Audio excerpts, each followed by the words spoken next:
Hey guys, welcome back to my channel. I'm so happy to be back here again with a new episode. And if you are new here, hello and welcome. Why don't you stick around to see what kind of shocking true crime story I have for you today. And also please do subscribe to the channel for more true crime content. Alright guys, before I get into the story, please allow me to give my channel disclaimer, and that is my channel is not meant to show any disrespect towards the victims or the families of the victims that I talk about in these videos.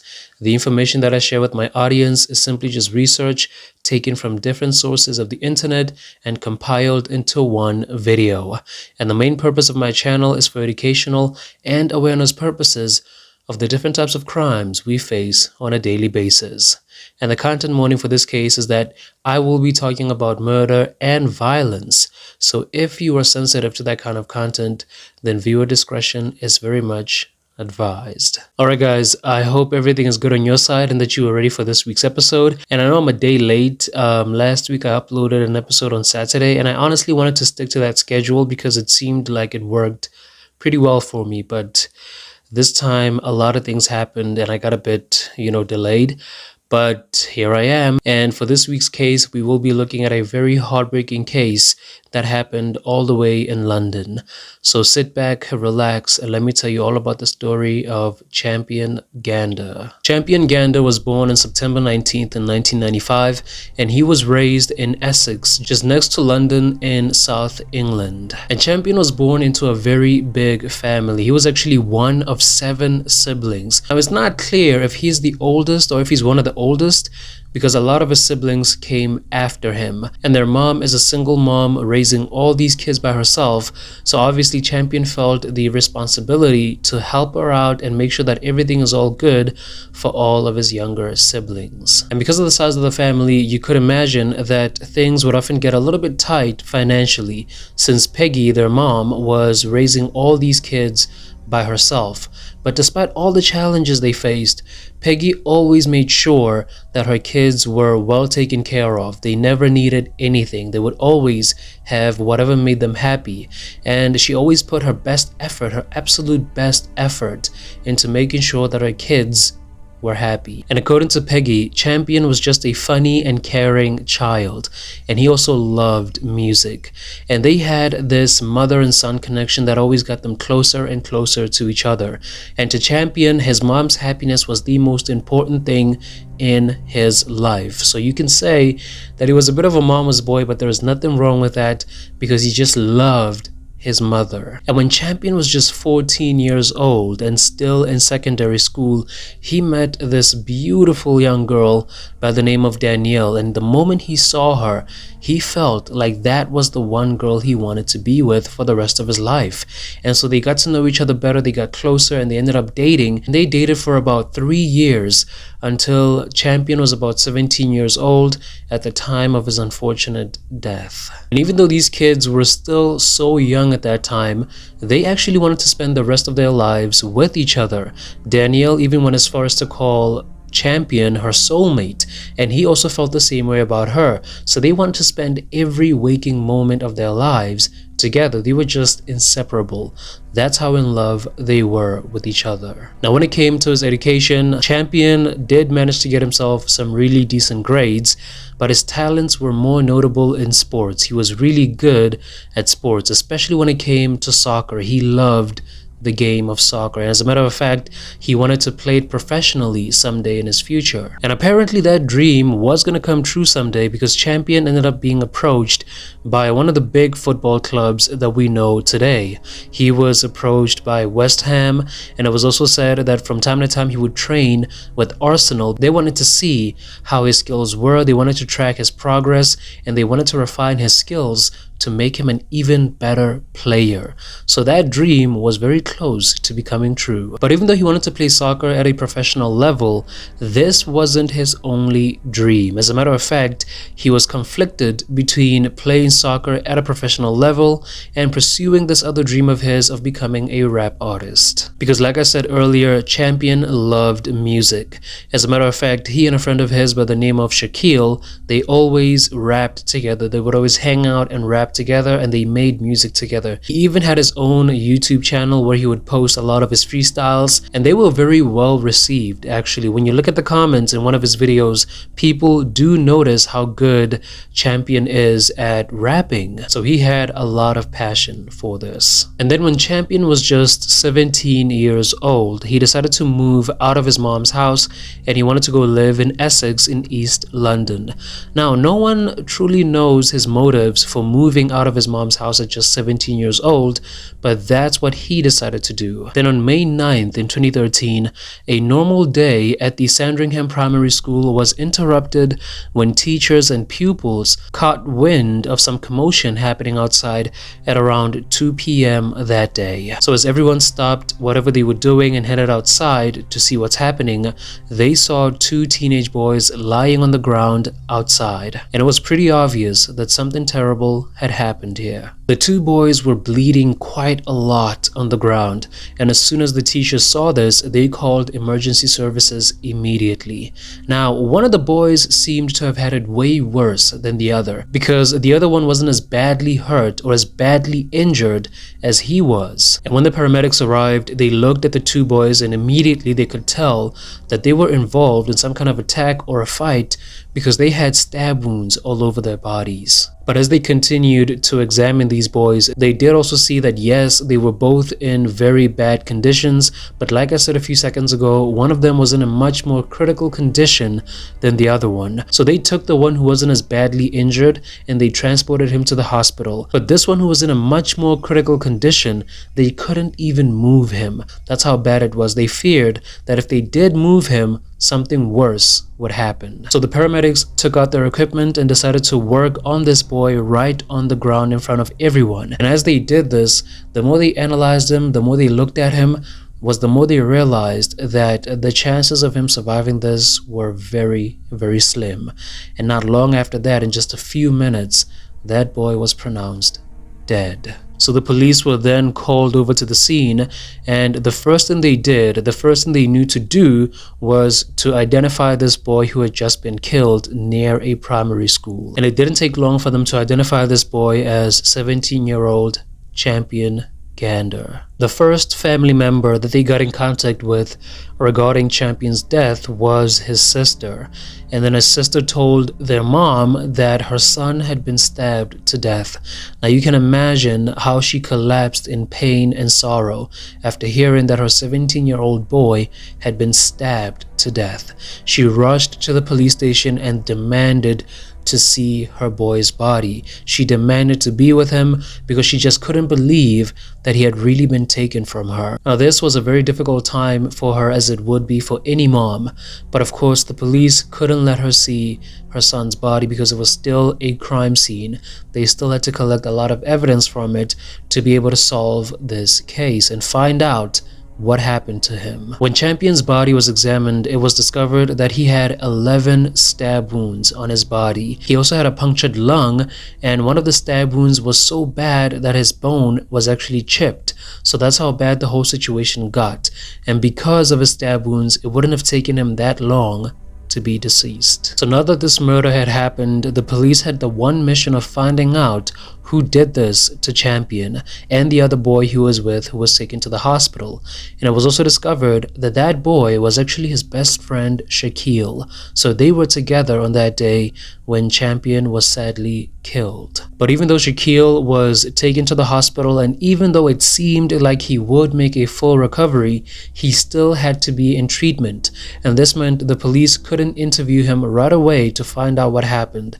They had to wait for him to make a full recovery. So after this, they had to do this investigation a totally different way without the help of the one person who could tell them exactly what happened there. And since this whole incident took place in a residential area near a primary school, the police decided to do interviews, door-to-door interviews, to talk to the residents, the teachers who came out when they heard the commotion, basically anyone, to try to see if maybe they could have seen or heard something, or maybe they could have seen the person or people who stabbed both Champion and his friend Shaquille. But no one could really say for sure that they saw what happened.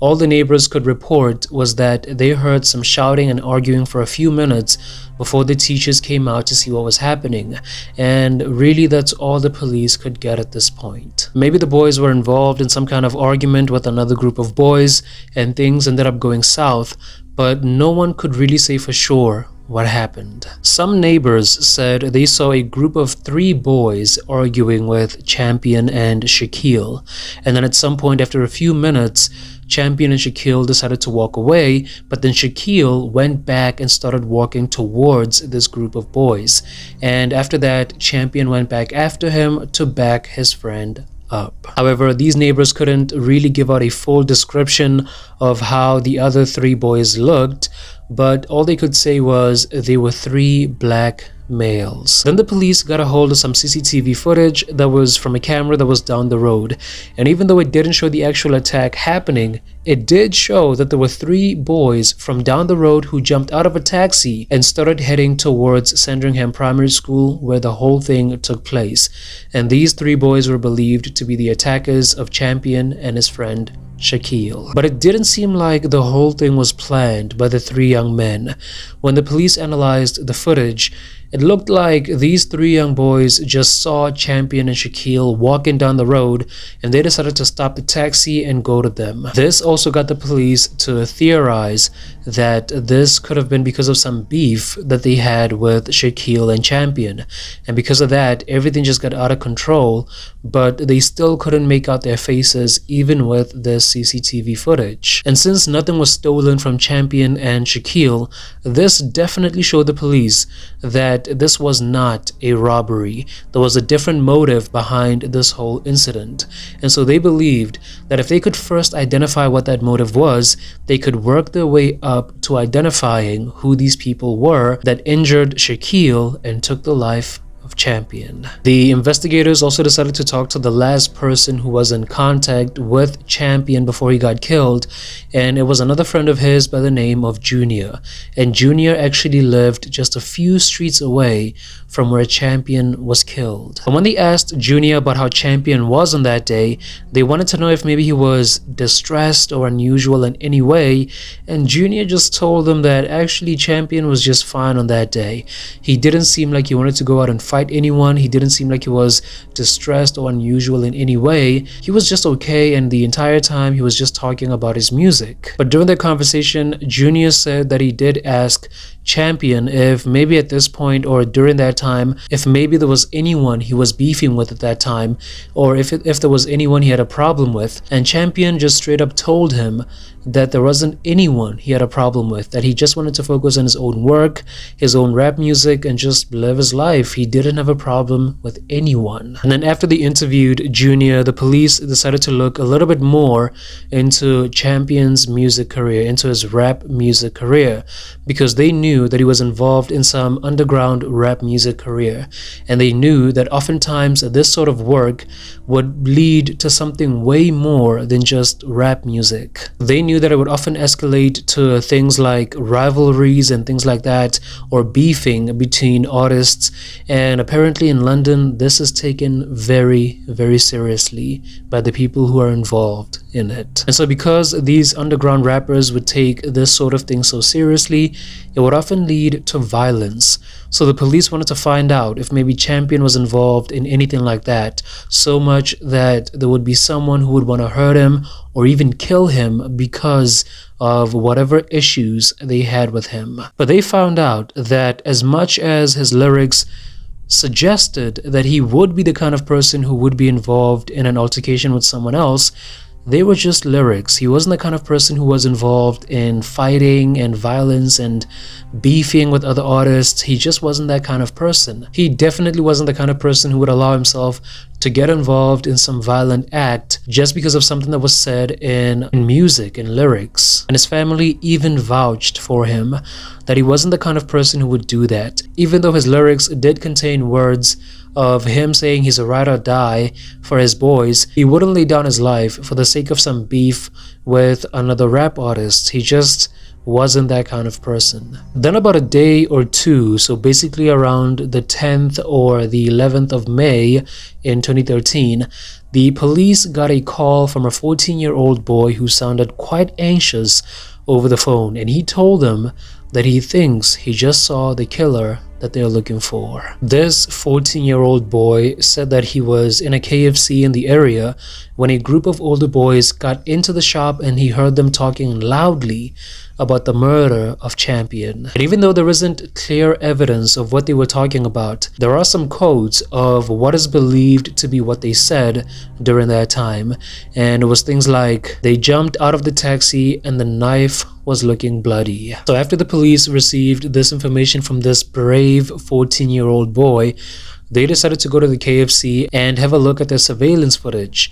And the idea was they were going to compare it to the camera footage that they got from down the road where the murder took place. They wanted to look at things like specific traits such as height, build, and the mannerisms of these boys to see if they are the same as the ones they saw in the camera footage from down the road that showed them walking by after jumping out of a taxi. And even though they couldn't make out their faces because of the quality of the footage, when they got a professional to come by and analyze the footage, this professional was able to say without a doubt that these were the same people seen on that street footage. So basically, these are the same boys who were involved in that attack with Champion and his friend Shaquille. And this managed to give the investigation quite a big break, because after this it became a little bit more easier to identify who these boys were. And this was done after the police employed a couple of techniques of their own that they used to be able to identify them. The first one to be identified was 16-year-old Amani Lynch, and he already had his own reputation among the police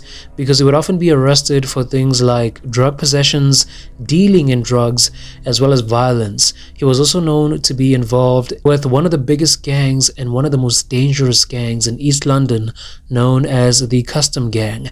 At just 16 years old, this kid already had a very big track record, so he was quite a troubled teenager. And then after this, the police quickly got into action and they went over to Amani's residence in Leighton in northeast London. And when they got there, they arrested him on suspicion of the murder of Champion Ganda. The police also took Amani's phone because they wanted to identify the two other boys he was with, and they thought they could do this by going through his phone and getting some evidence while they're at it. And this managed to help them find some really incriminating evidence against Armani.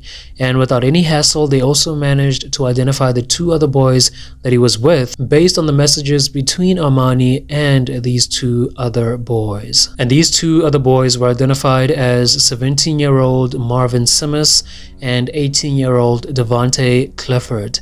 And even though they managed to identify them, tracking them down and finding them was something else entirely. The police went over to Marvin's house, but they couldn't find him. He wasn't there. But they managed to track him down all the way in East Sussex. And it turned out that he was actually in hiding at someone else's place. So obviously this was very suspicious. But after finding him, he was also arrested, and then he was brought back to the station in London for an interrogation about what happened that day. But when it came to the third one, Devontae, it would actually take 3 years for him to finally get arrested, because the police found out that he actually ran out of the country and was hiding in the Caribbean in St. Lucia. So it was going to be an entire process trying to get him extradited back to the UK, so they focused a lot of their efforts on Armani and Marvin. And then about 6 days after the murder, the police got information that Champion's friend Shaquille was starting to get better and better, and so they decided to head over to the hospital to get more information to try to talk to him, hoping they could get a better idea of what happened that day. But this wouldn't go as they hoped. Shaquille wasn't really keen on talking to the police. All he said was he didn't see anything, he doesn't know anything. It was as if he was scared to talk, thinking that something bad was going to happen to him if he said something. So he definitely wasn't cooperating with the police. Then the police tried to mention the names of the boys that they had in custody, and then Shaquille said that he recognized the names, but he didn't know from where. And then he turned around and said, wait, he actually did recognize one of the boys, and that was Armani, and he said he and Armani went to the same school. But that was it. He wasn't saying anything else to the police. And then after this, the police got both Armani and Marvin in a lineup so that Shaquille can try to identify them. But again, Shaquille just said he couldn't recognize any of them. And obviously this was a lie. I mean, he did say that he and Amani went to the same school, so he would know what he looks like.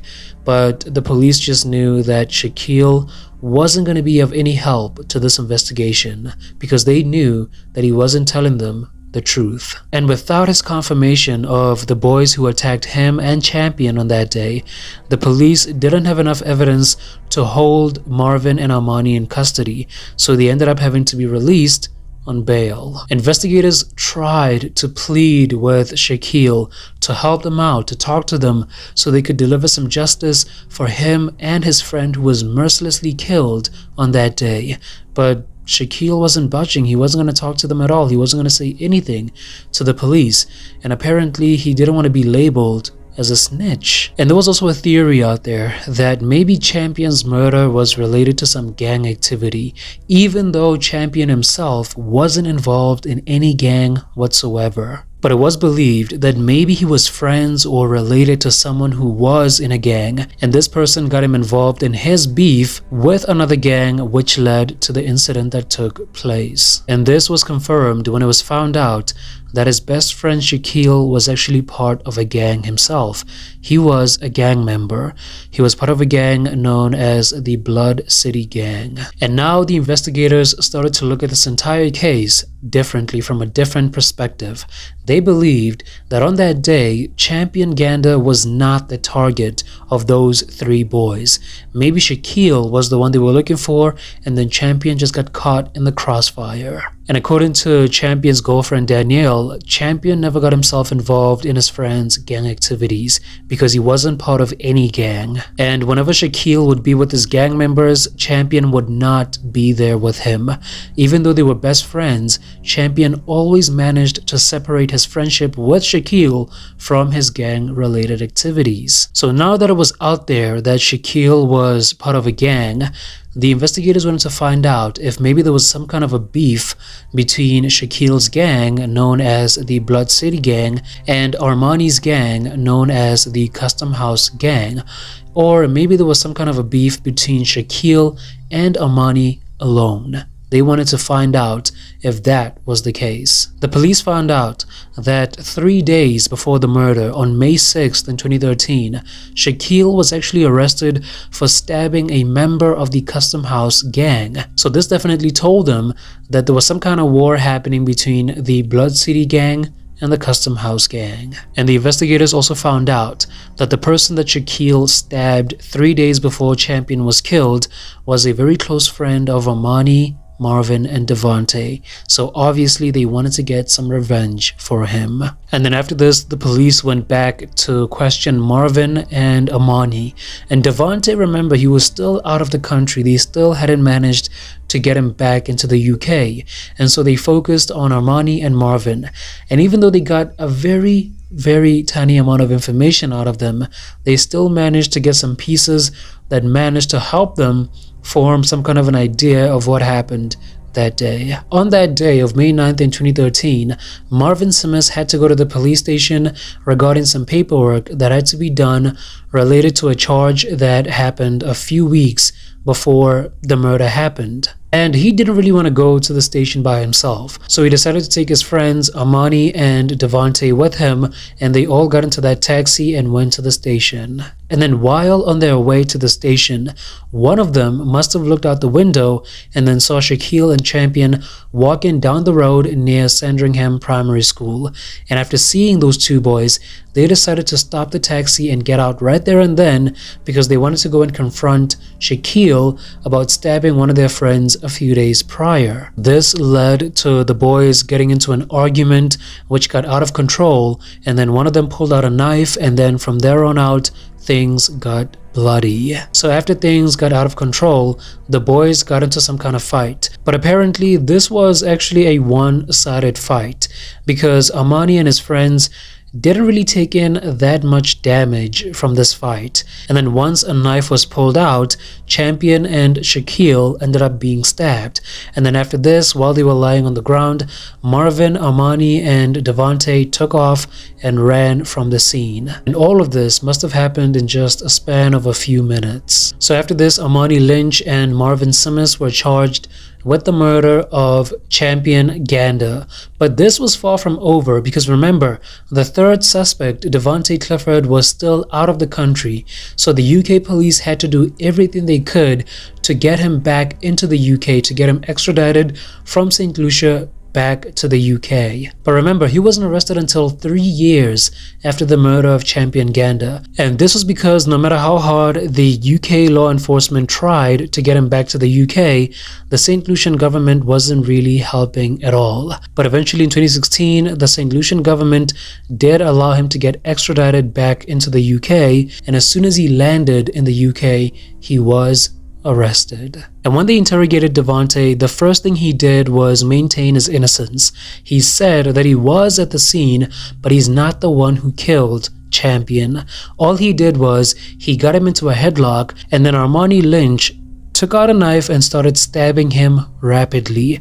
So now we know that Amani is the one who took out a knife and stabbed Champion. And during the trial, Amani Lynch was just very disrespectful. He wasn't taking anything seriously.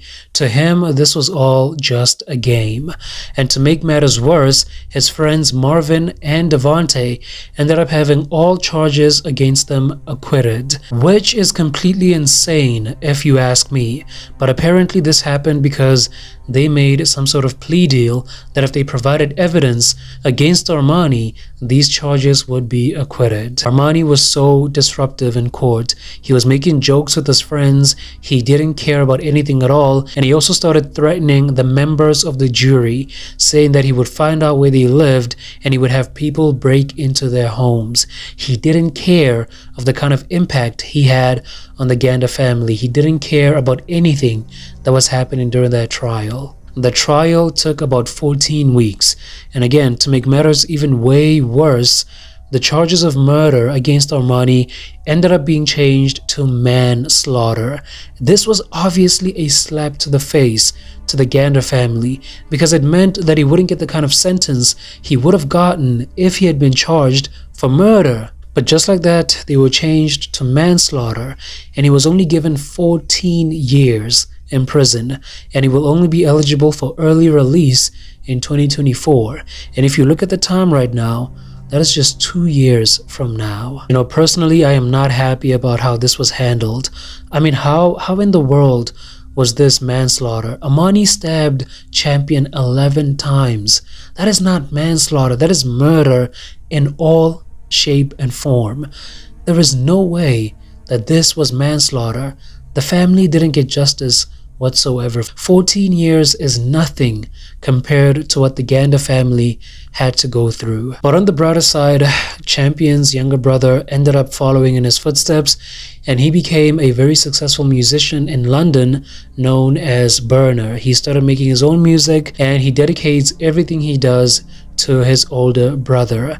And also Champion's mother Peggy opened up a charity in Champion's name called the All Champions Charity, and the aim of this charity is to help reduce knife-related crimes. And the family also decided to make another dream of Champion's come true. Apparently he always wanted to open up an orphanage in Congo, so they are in the process of making this happen, and I think that is just very, very awesome, to be honest. But yeah guys, that was the heartbreaking story of Champion Ganda. Look, if there's any young person watching this right now, please do not allow yourself to be sucked into the world of gang activities. There is nothing cool about getting arrested or maybe getting killed someday because of gang-related activities. Choose to have better friends, make better choices, and have a better future. learn from this story, please. But rest in peace to Champion Ganda, and I hope that his family will one day heal from everything that happened to them. But I do know that Champion is very, very proud of them for everything that they're doing, for the legacy that they're building in his name. But that is all that I have for you guys on this episode. Please do let me know what you think about it in the comments, and if you enjoyed watching, please do me a big favor and leave the video a thumbs up, because that would seriously go a long way for me. And also thank you guys for hanging out with me today. I really appreciate you taking time out of your day to support my channel. And again, if it's your first time here, please be part of the family and subscribe to the channel for more true crime content just like this one. That being said, I will see you guys in the next episode, which will come every Saturday. I want to make it a point to stick to Saturdays, so the next episode will come to you guys next week, Saturday. But until then, take care of yourselves, enjoy the rest of your day, and cheers.